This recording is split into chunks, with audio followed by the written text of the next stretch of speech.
Yan, nasa day 2 na tayo. Bali kahapon day 2 sana, kaso nung magbubuhos na sila, masira yung mixer.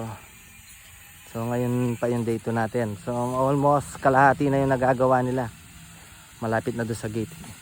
Pero hindi naman natin to aabutin hanggang doon sa paahon. Kasi hanggang dito lang siguro sa paglampas ng gate, yung bungad. Siguro to, yan, hanggang Friday nasa labas na sila ng gate. Kaya yung mga magpipiking sa Friday, dun muna sila sa taas magpark kasi hindi makakapasok sa sasakyan.